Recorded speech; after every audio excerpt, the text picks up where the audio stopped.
Barak Shalom, everyone. It's Out the Box Kingdom. Talk with me, Out the Box Kingdom. I hope you all are having a wonderful yom. I just wanted to come on here right quick because this is a little bit off topic, a little bit. And when I say off topic, it's not in that current season of that pagan worship is what I'm saying. But we all know that Yah always expose things or get us prepared before things come, or to bring things to our attention. So I'm sitting up here and I'm reading Bel and The Dragon, which we know that was a context or a part of the scripture they took out, and this is pertaining to Daniel talking to the Persian king. And this Persian king will which was Cyrus the Persian king, would buy 40 lambs or 40 sheep. You know, every numbers has to do with 40 sheep. And to me, sheep, it represents people, the innocent, right? Then he will take 12 measures of flour and 6 foreskins of wine were spent on this statue of Baal. And he had a nerve to ask Daniel about why doesn't he worship Bel. And he said, I don't honor anything that's made with man's hands, but I only worship the true living Abba Yahuah, right? So Cyrus is upset because he's like, well, I be going in there and my stuff get gone. So mind you, there were priests up in this temple, right? And so Cyrus is demanding that these priests tell him who's been devouring the stuff he's been there, to make him believe that Bel was real, right? So, Yah brought up once again what we were taught at some point in time, that we all done renounce. And we know the thing that represents Molech the most, and that is the whole thing of Santa Claus. Now, we know that Santa means Satan, but he said pay attention to the last name.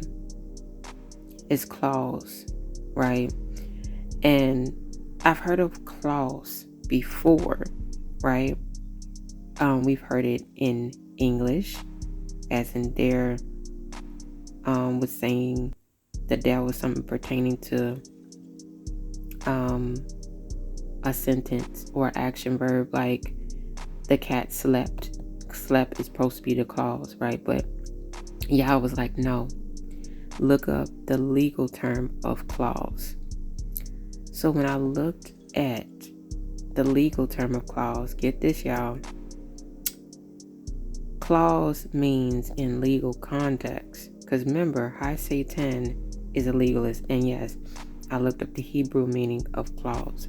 So in Hebrew, the word clause primarily translates to see if for legal or contractual provision. It literally means contractual when referring to a specific provision in a contract, law, or document, right? Because isn't it something they tell children, if you be on your best behavior, you'll get gifts. But if you're naughty, you will receive coal. Now, we know that Yah used coal in scripture. The hot coal was placed on who? Yashayahu's tongue, right? Before, to purify his mouth by the seraphim, to purify his mouth so he can be a prophet sent to the nations, right?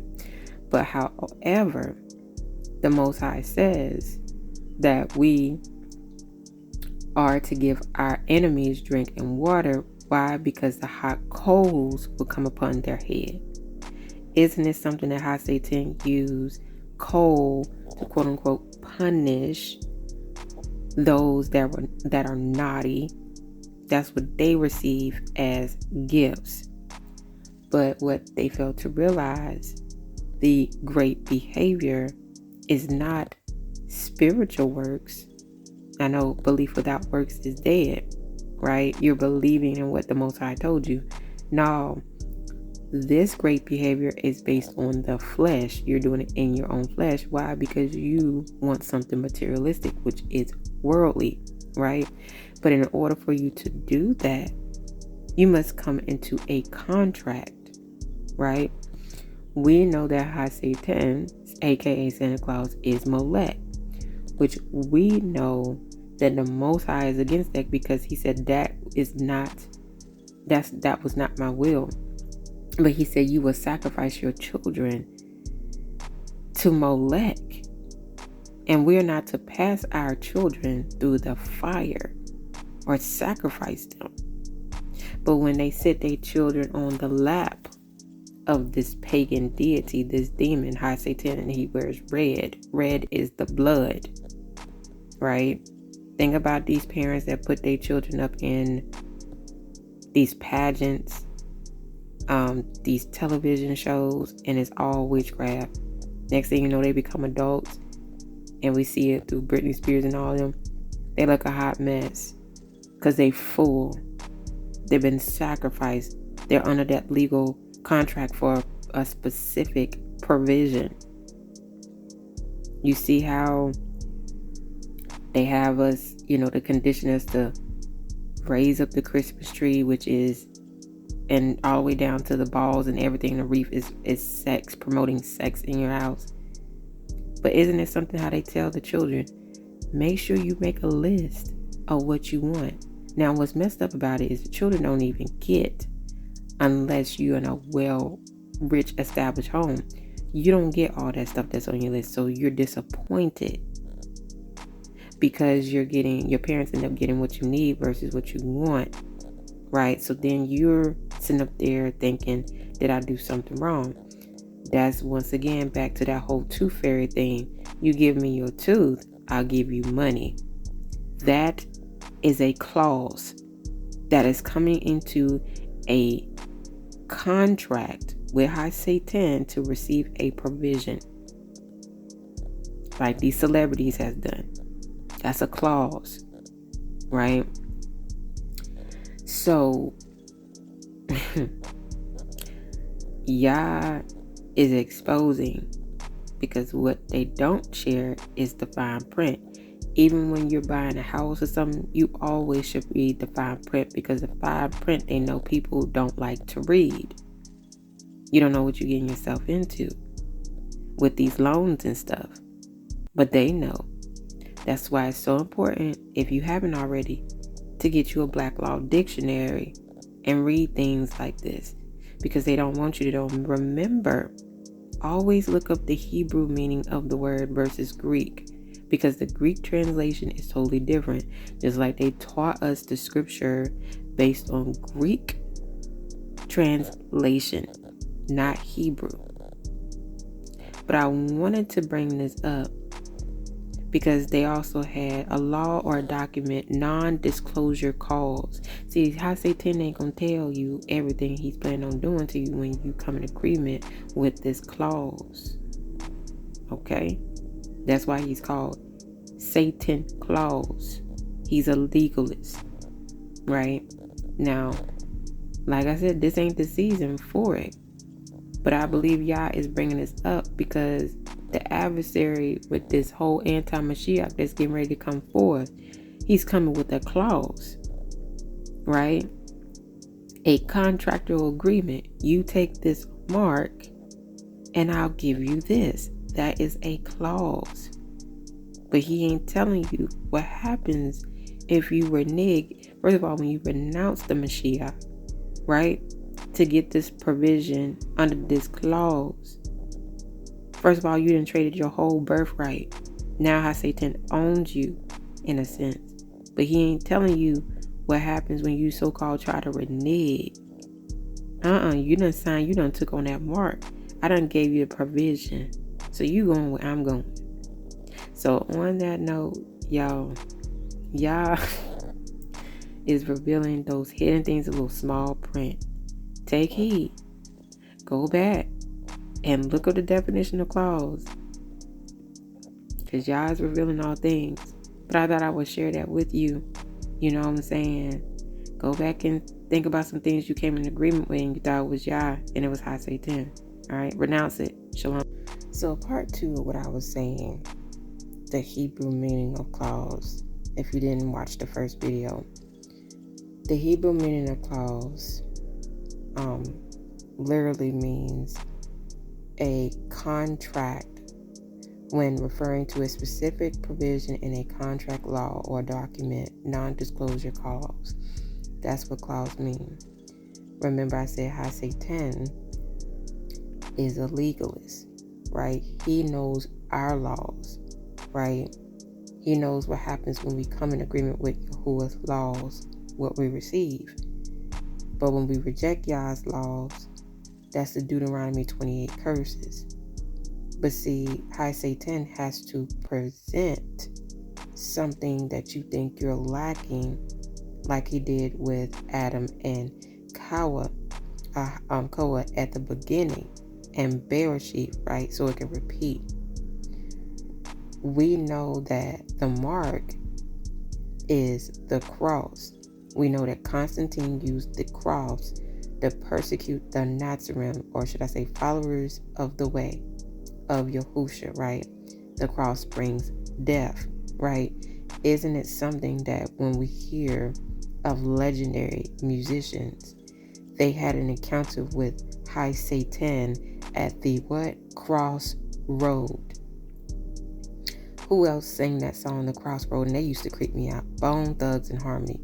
They called Bone Thugs and Harmony. They always wore black, always wore shades. They always harmonized, but it was very dark. We know Snoop Dogg used to always do a lot of videos pertaining to what? Death, coffins, and him talking to high Satan. Talking about some contract. That's a clause. Every celebrity has to do it. To get what? Some form of provision. That's that mountain that high Satan tried to take Yahusha on, and Yahusha was like, I already own the kingdoms. I'm not bowing to you. Right? But back to the whole thing when I was talking about the Santa Claus thing. You'd have the children to make a list and leave it there on the table of what they want, right? And they receive these things, whether you're supposed to give it to your parents early, right? And they supposedly is supposed to be the messenger to high Satan.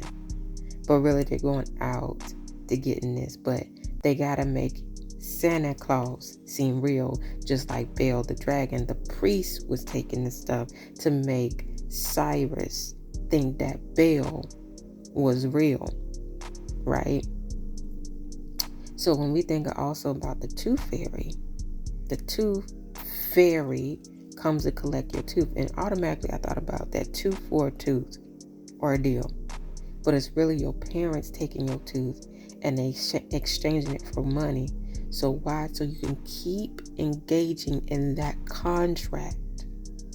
Sometimes it makes me think when people come in agreement with the tooth fairy tale, that this is why people's teeth are falling out and their teeth are becoming decayed, not just the food, because y'all got to think about it. Everything starts in the spirit realm first before it comes into the natural. That's how high Satan works. So that makes me think, oh, you came in agreement with this deity of the tooth fairy. In exchange, you wanted money. But guess what? People's teeth are falling out. They're becoming decayed. And guess where your money going to? The so-called tooth fairy, aka the dentist. And you got people walking around here, they got to get dentures. And it's costing them what? Money. See, we don't think about things like that. That's when you have people around you talking about, you too deep. You thinking too much. No, it's called discernment. This ain't thinking too much deep in it. See, Esau traded his birthright because he despised it to Yaakov, which we know, if you read the book of Ulysses, it was already written for Yaakov to even receive it. But Esau gave it up willingly. And the fact that Esau had nerve to get upset, he think he got gypped. But no, you gave it up willingly. for a pot of lentils. So you not only despise your birthright, but you despise what the Most High wanted to give you, which the Most High knew he was going to be careless with it anyway. That proved it, right? But it was already written for Yaakov to get it. But that's them clauses. It's a law. We obey Yah's law, commandments, and instructions and directives. We receive the Barakas that he wants to Baruch us with in Deuteronomy 28. But you come against those clauses, you get the curses. Now you come in agreement with High Satan. He is a messenger. He comes in the form of a messenger of light. So he's going to make you think once you sign this clause, automatically all at once, not over time. Because remember, Yah does things in an appointed time. Once he feel like you're mature to receive that thing, then that's when he'll release it onto you. And you're still going to go through your test to see if you're going to do what you told Yah you was going to do. But see how Satan gives it all to you all at once, because you're now in a legal binding a contract. But see, what he don't tell you is you got to work yourself like a dog in order to pay him back what he's giving you all at once, including your soul. That is unless you turn back to the Most High Yahuah and repent and renounce it and forsake all that. You know what I'm saying? Then, of course, you got to go through the refining process. But I just wanted y'all to see what I'm talking about. See how Satan knows the laws. He knows the word. He tried to come at Yahushua with the word. He knows what your weaknesses are. He studies you. He knows the reoccurrence of the downfalls, or should I say the stumbling blocks throughout your family history. But praise Abba Yahuah for giving us the Ruach of truth, understanding, revelation, and obedience, that we don't want to turn back to that. But he's still wanting us to keep in mind, because there's still going to be a great falling away in the end times. That's why when people have all these books that's coming for us, talking about the Third Testament and the book of truth, talking about and that comes from the Mormons. If you're not doing the research about these books that so-called tears within us is telling us is our lost books, then you're going to end up opening your door to some stuff, the wrong enlightenment, let's just say, the wrong revelation. There's no such thing as the Third Testament. We have the first covenant and the second covenant. Okay? The book of, I think they say in the book of life. I think that's what it's called. And that comes from, I think, the Mormons as well.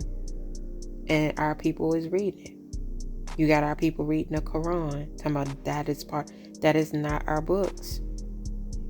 You're going down the wrong rabbit hole. But that's how High Satan comes in a form of messenger of light.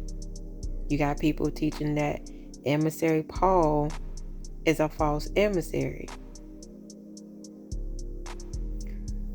That's why it's very vital for you to make sure that you ask Yah, did you send this person? Is this your book? Is this your word? Because just because somebody sounds scriptural and biblical does not mean it's called influence. They have the anointing of influence. And all they have to do now is know the word. Look how people are influenced to get involved in them camps. And it's nothing biblical about them. They have some biblical text, but they're not following the laws. But you see how High Satan came in for a messenger of light. And you can't tell them people nothing.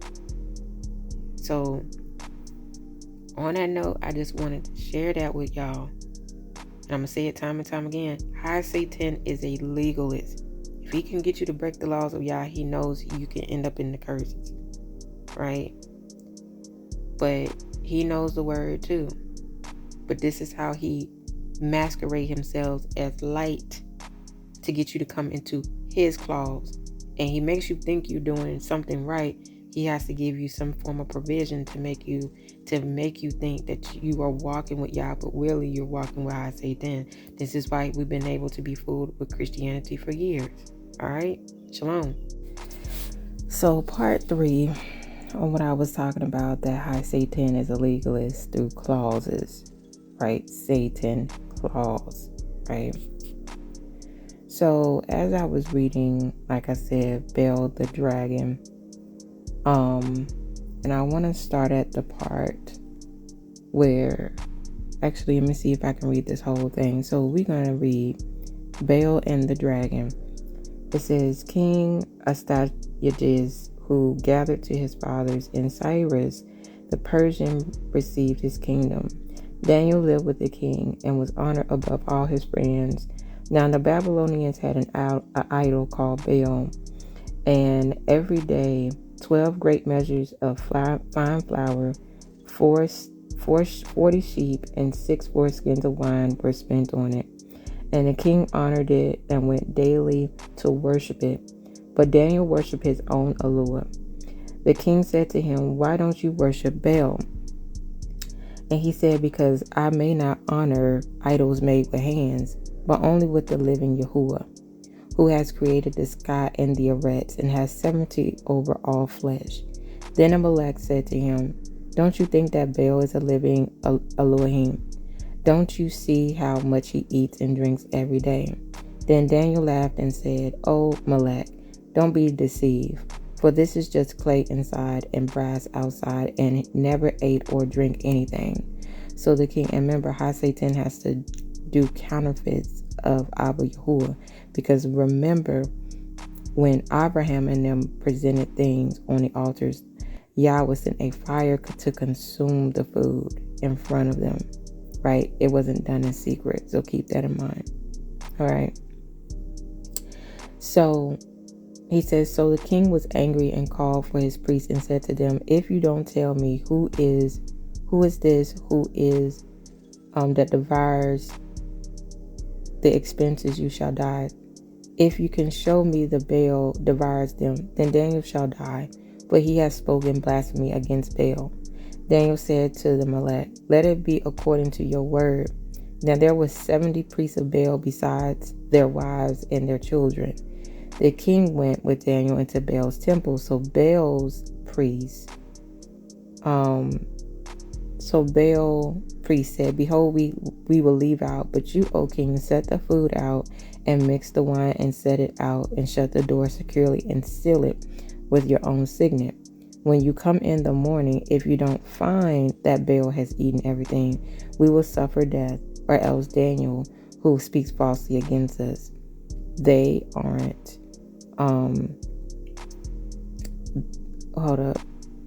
they weren't concerned, for under the table they had made a secret entrance by which they entered in continuously and consumed the things. It happened when they had gone out, the king set the food before Bel. Now Daniel had commanded his servants to bring ashes, and they scattered them over the temple in the presence of the king alone. And then they went out and shut the door and sealed it with the king's signet, and so departed. Now in the night the priests came with their wives and children, as they usually did, and ate and drank it all. In the morning the king rose, and Daniel with him. The king said, "Daniel, are the seals whole?" He said, "Yes, O king, they are whole." And as soon as he had opened the door, the king looked at the table and cried with a loud voice. Up there pretty much worshiping Bel. I'm not going to repeat that, right? Then Daniel laughed and hailed the king that he should not go in. He said, "Behold now the pavement, and mark well those footsteps these are." The king said, "I see the footsteps of men, women, and children." Then the king was angry and took the priests with their wives and children, who showed him the secret doors where they came in and consumed the things that were on the table. Therefore the king killed them and delivered Bel into Daniel's power, who overthrew it and its temple. In the same place there was a great dragon which the people of Babylon worshipped. The king said to Daniel, "Will you also say that this is of brass? Behold, he lives and eats and drinks. You can't say that he is no living Yahuah. Therefore worship him." Then Daniel said, I will worship Yahuah, my Yahuah, for he is the living Yahuah. But allow me, O king, and I will kill this dragon without a sword or staff. The king said, I allow you. Then Daniel took a pitch, fat, and hair and melted them together and made lumps of them. He put these in the dragon's mouth, so the dragon ate and burst apart. Daniel said, behold, these are the gods you all worship. When the people of Babylon heard that, they took a great indignation and conspired against the king, saying, the king has become a Yehudim and has pulled down Bel, slain the dragon, and put priests to the sword. So they came to the king and said, deliver Daniel to us, or else we will destroy you and your house. Now when the king saw that they had trapped him, but being constrained, the king delivered Daniel to them. They cast him into the lion's den, where he was 6 days yeomen, and there 7 lions in the den, and they had been given them 2 caracas and 2 sheep every yom. And when they were not given to them intended, they would devour Daniel. Now there was a jury, the prophet Habakkuk, who had made stew and had broken out bread in a bowl. He was going into the field to bring it to the reapers, but the messenger of Yahuah said to Habakkuk, go carry the dinner that you have into Babylon to Daniel in the lion's den. Habakkuk said, Yahuah, I never saw Babylon, and I don't know where the den is. Then the messenger of Yahuah took him by the crown and lifted him up by the hair of his head, and with a blast of his breath set him in Babylon over the dam. Habakkuk cried, saying, O Daniel, take the dinner which Yahuah has sent you. Daniel said, you have remembered me, O Yahuah, and you haven't forsaken those who love you. So Daniel arose and ate. The messenger of Yahuah set Habakkuk in his own place again immediately on the 7th yom. And the king came to mourn for Daniel. When he came to the den, he looked in, and behold, Daniel was sitting.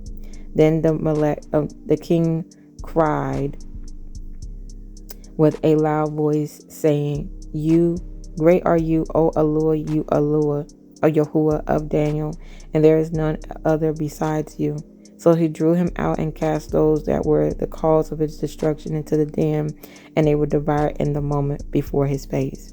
Now, I know y'all heard a lot of great things in there, how the Most High sent Habakkuk up in there. Man, Yahuah's Ruach is powerful.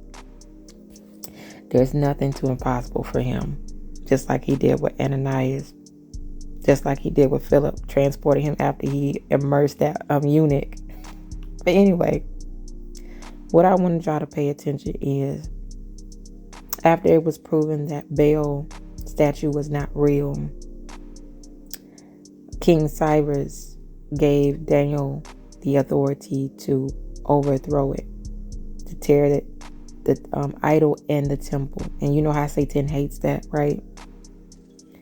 He hates to be challenged, right? He hates to be exposed. But because Daniel didn't bow, he had authority. What I want to tell a lot of y'all today is, a lot of y'all have been called and chosen to be the Gideons, the Abrahams, and the Daniels, to tear down, to uproot, and destroy, to build and to plant, like Abba Yahuah told Jeremiah, to tear down those idols, those superstitions, those traditions, those religions that got witchcraft and paganism all throughout it. You're called to do it, okay? And it's going to take y'all to expose those things, and your people ain't going to like it. But it don't matter if your people try to throw you in the lion's den. The Most High is still going to deliver you out, and he's still going to provide for you. He's still going to bring you helpers. It's all about you doing what the Most High has called you to do. Okay? Do not be fearful of them faces, because I will make your face hard as flint. That's what he told Jeremiah when it came to him speaking the truth and nothing but the truth. Okay? And we are in that time where Yah is exposing, but he's using us to be that vessel to expose those things so people can be delivered. And as you're doing what you're supposed to do, it don't matter, like I said, if they try to throw you in a prison or the pit, which he does say you're going to be thrown in the prison. Yahushua said this. Some of you. Okay? The Most High will make a way. just like they tried to execute that guy twice and his veins would not show up. They couldn't execute that Hebrew man on death row. Talking about they gonna try again next year. Because he ain't supposed to die. They can't kill him. Alright? So y'all be Baruch. Shalom. So part 4 on what I was saying about high Satan or Satan Claus, right? However, at the end of the last video, I was talking about the guy or the Hebrew that is up for execution, and they couldn't execute him because they couldn't find his veins, right? Now, when I saw that on the news, I gave praise to Yah and his wonderful esteem, because if it ain't your time, it's not your time, and it's no telling why that young man is on death row. He's probably there 9 times out of 10 because he didn't even commit the crime, right? It's because somebody else do it. Now they talking about, oh, we gonna try it again next year, but you know what? I wouldn't be surprised if the Most High has it where the young man gets completely acquitted from his crime, because y'all can do that. See, what I love about the Most High Yahuah is there was some, okay, prime example, Kapha and Yehukanim. You remember Yahusha told Kapha that he was going to die for Yahusha's namesake. He said, well, what about Yehukanim? And he said, what about him? He said, well, what is going to happen to him? He said, it's not of your concern. He said, if someone dies for my namesake, then they don't want to die for my namesake. He said, but if I want someone to live forever, then they will. And we know that they tried to kill Yehukanim, but they couldn't kill him. They tried to pour poison down his throat, couldn't kill him. They tried to set him on fire, couldn't kill him. I think they pretty much tried to boil him to death with hot oil, couldn't kill him. So they end up exiling him over there in Patmos. Okay. If anybody don't know, there's the story of Simeon Toko. The GOV tried to kill that man because he was doing wonder signs and miracles and preaching the Bashur and all this other stuff. People was being healed, resurrected from the dead. And the Most High ended up taking that man, right? Because he was like, I see y'all really don't want me here, right? I'm just trying to do the work of the Most High. But they couldn't kill him. But however, with Daniel, they couldn't kill him because the Most High didn't allow them to do it. You see what I'm saying? Look how many times they did that with Dawood. They tried to kill Dawood. They couldn't kill Dawood. Look how many times they tried to do that with Jeremiah, which we know that Yeshayahu eventually got sawn in half. But we know that as Yeshayahu was being sawn in half, he was still prophesying. While they were sawing him in half with wood. That means he won't feeling nothing. He was still prophesying. He was so immersed in the Ruach. He couldn't feel nothing. Jeremiah, who I don't really know too much of his story. And we know Eliyahu got taken up. Ezra got taken up. Moshe, now the Most High killed Moshe or whatever, placed him in a place of rest. But nobody knew where his body was. You see what I'm saying? Look, Enoch or Chanakh got taken up into the Shamian. See, the adversary, Christianity has taught us to fear death, right? When if you think about it, they know that Christianity brings death because it's everything against the Most High Yahuah. So they put this emphasis of being fearful of death, right? When those in Abba Yahuah knows some will be placed in rest, right, for the name of Yahusha's namesake. But they'll be resurrected, right? Then there's some, they will never see death. They will be here until the coming of Yahushua Mashiach. It's what Yah picks and chooses, right? but there is no death. But those that are walking out of alignment with Yah, they're not just going to die one time. They're going to die a second time and be in eternal damnation. Okay? Like Pontius Pilate, Herod, and Judas Iscariot. If you don't know, there's a part when Yahushua was going down there to get Daud and them out of hell. And it said that there was 3 that remained in hell. Judas Iscariot, Herod, and Pontius Pilate. Now, isn't it something? Pontius Pilate committed suicide. The Most High killed Herod is, I think, with worms. Parasites, right? Judas Iscariot killed himself by hanging himself. Right? That's suicide. He committed suicide, right? But Judas Iscariot got a loud rebuke from Yahushua. Because what did he do? He sacrificed them for pieces of shekel, bro. He said it was better for the person that betrayed me not to even been born. So Judas had a chance to get it right. But he didn't only forsake Yahushua. He committed the most blasphemy, and that was blasphemy against the Ruach Kadesh. How is it you are going to be around a man that is filled with the Ruach and you literally forsake all that for some pieces of shekel? You blaspheming not against only the Ben of the Most High Yahuah, but his Ruach, bro. So, and that's what these pastors are doing. Okay? Not only forsaking the name, but the power of the Ruach HaKodesh. And they rather mock it. Okay? So, like I said, whatever you call here to do, the Most High is going to always protect you. He's going to bring you helpers. He's going to bring you provision. It's not for you to be fearful. Remember, Gideon was fearful. So he did it in the Layla's hole. But he still tore down them idols. Abraham tore down those idols. Job tore down the idols. That's when Job went through. The Most High placed a seal on Job before he even went through that whole process of High Satan trying to kill him. Well, torment him, because he wasn't allowed to touch his soul. He wasn't allowed to kill him. It was just a process he had to go through. But however, Job had the authority to tear, and he started tearing down those idols of High Satan. Okay? That's why I said High Satan hated when he's being exposed. This is where we have a lot of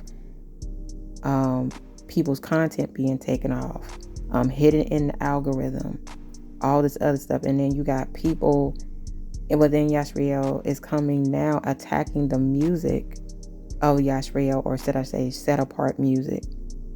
You know what I'm saying? Because High Satan is going to try to mute the voices of the set apart people. And you have to recognize this, right? Because the Ruach Kadesh is giving you discernment.